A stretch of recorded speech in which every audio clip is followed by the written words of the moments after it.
Lake George Battlefield Moments, a production of Lake George Battlefield Park Alliance, preserving our area's incredible history. Here's the president of Lake George Battlefield Park Alliance, John Denuzzo. Hey, welcome to Lake George Battlefield Moments. We have two guests on the program this week representing the Society of Colonial Wars in the state of New York.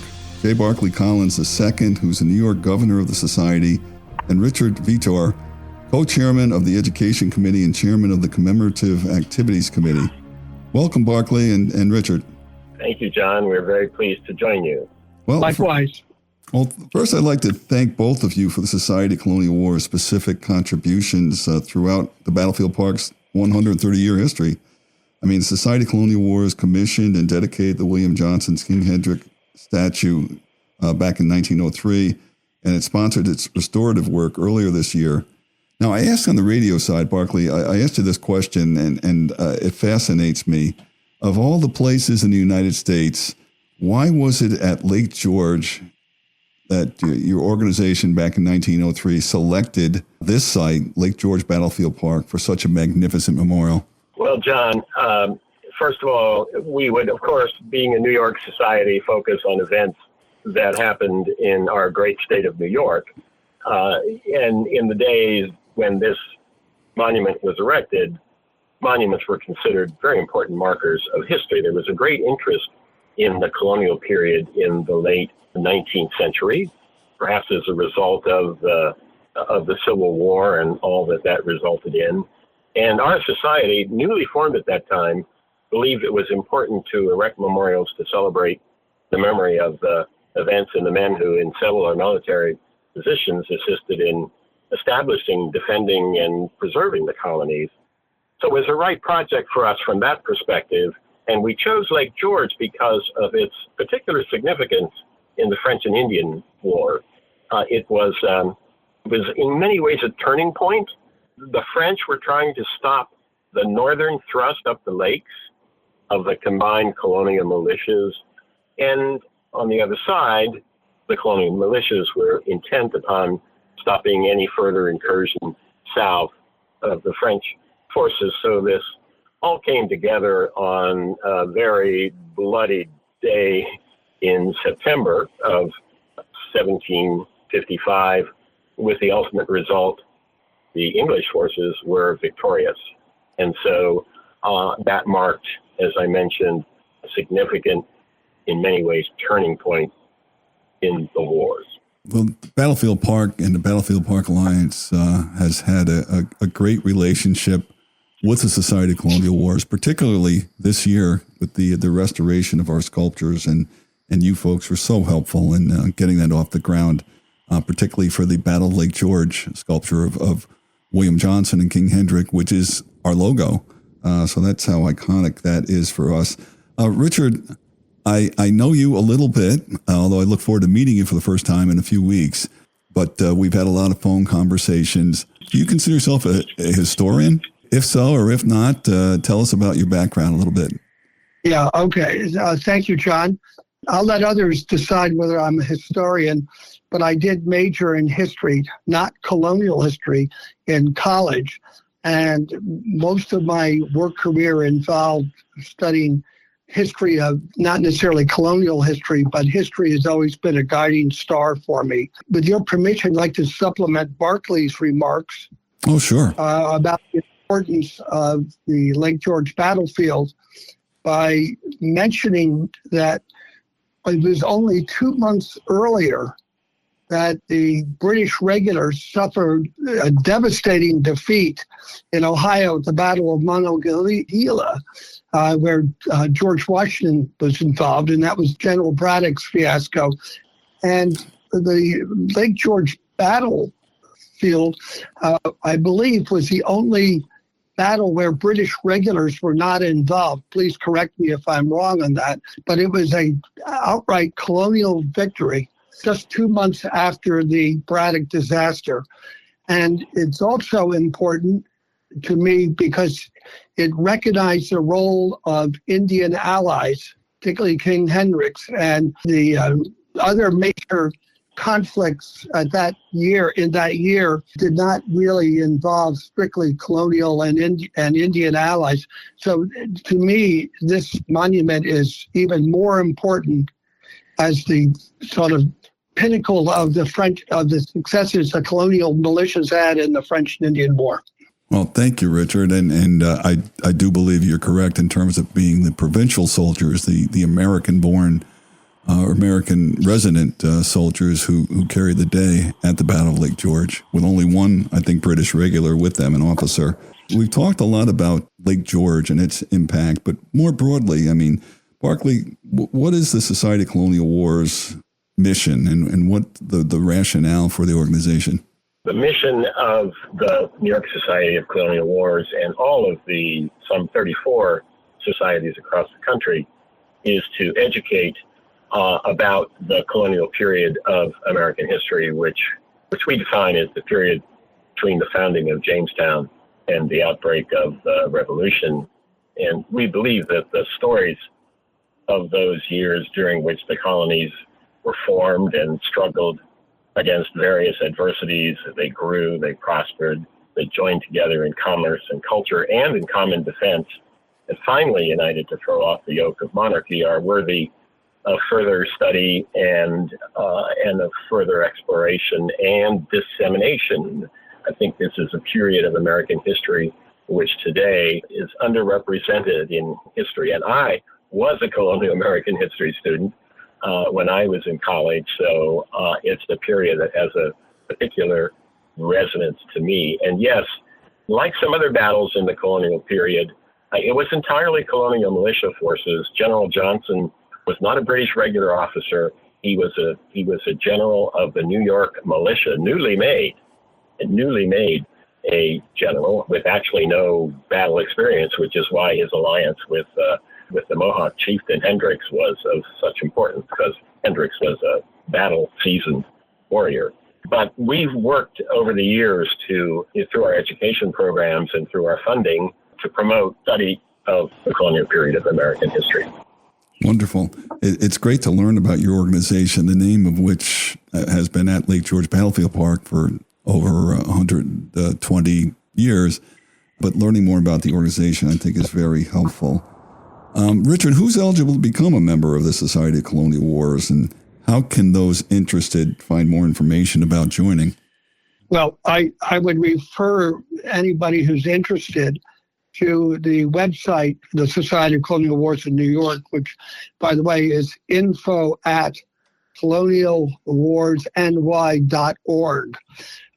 It is a by-invitation society. In addition to being at least 18 and being a good moral character, you have to prove your ancestry by showing that your ancestors served as a participant in either the forces of Great Britain or in the militias in the American colonies, or held public office.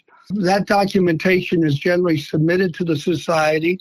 It's reviewed, and then the society likes to meet those prospective members, and then you can become a member. And by the way, the annual dues are not that large.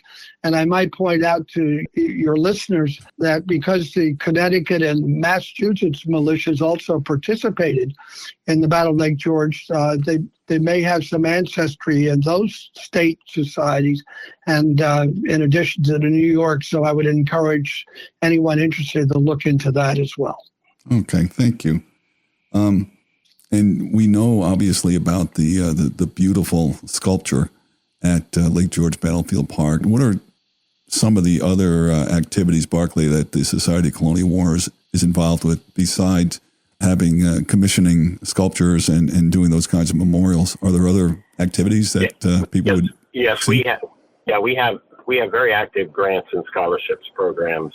This past year, we approved a grant to Fort Ticonderoga for a 3-year study that they are doing to make available and to digitize the records of the many, many soldiers who over time served at Fort Ticonderoga. And we also gave a grant to the New York State Archives Trust Foundation to preserve important records from the period, from the colonial period, including military land grant patents and applications and and colony council minutes.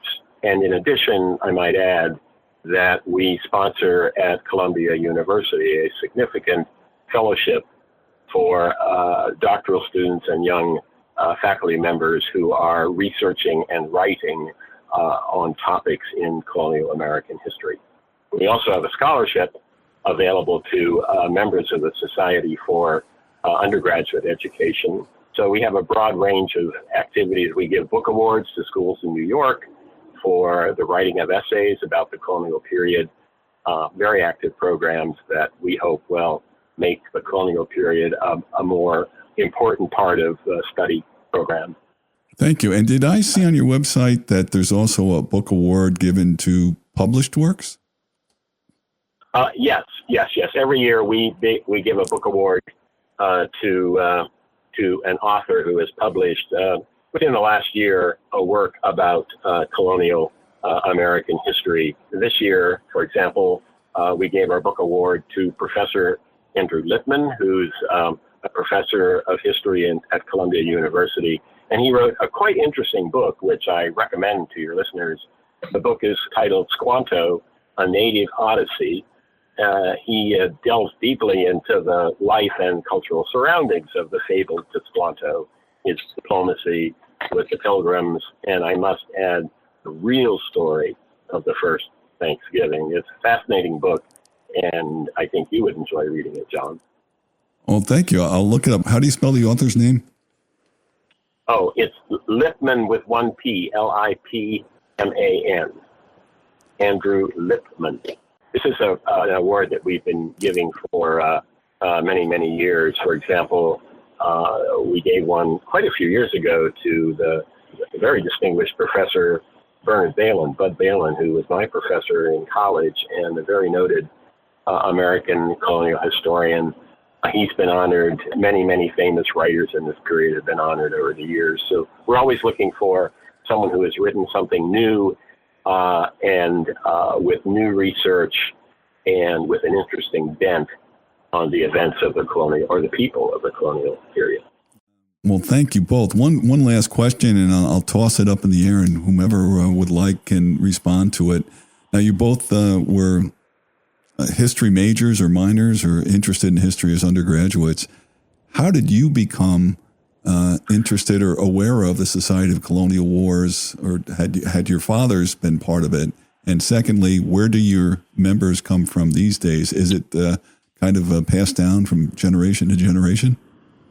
Well, an interesting question. I learned about the society from my friends, including Mr. Richard Vietor, who's on the conversation with us this afternoon. Both of my two sons have recently become members.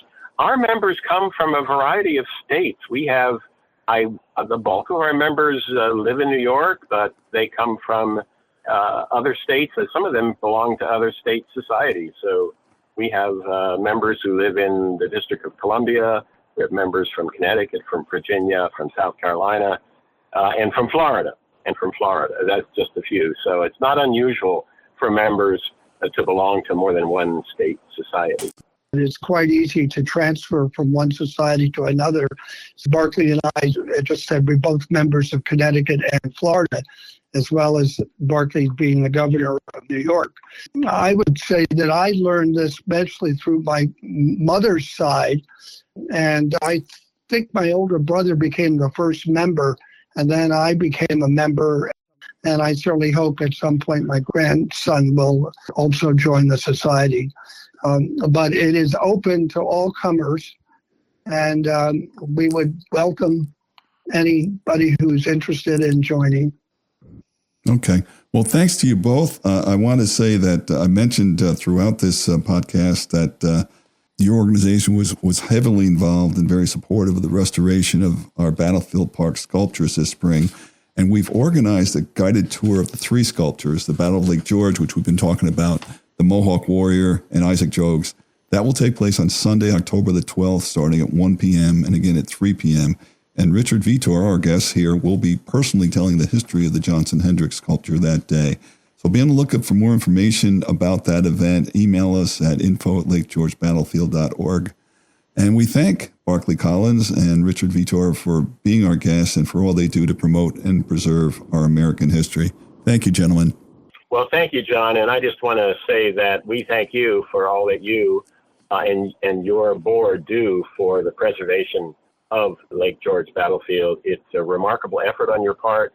When I was there for the rededication earlier this summer, I was impressed by the commitment and passion of the people involved with you in it, and with your own commitment and leadership of the organization. So thank you very much. You're doing a very important thing for the history of Lake George and for the history of the colonial period. Well, it's a pleasure to partner with folks like the two of you. Our website's lakegeorgebattlefield.org. We thank you for being a part of our history. Thank you, John. Thank you. Lake George Battlefield Moments, a production of Lake George Battlefield Park Alliance, preserving our area's incredible history. For more information or to check out the latest podcast, go to lakegeorgebattlefield.org and listen live on Saturday mornings at 9:40 a.m. to Lake George Battlefield Moments on 93.5 Lake FM.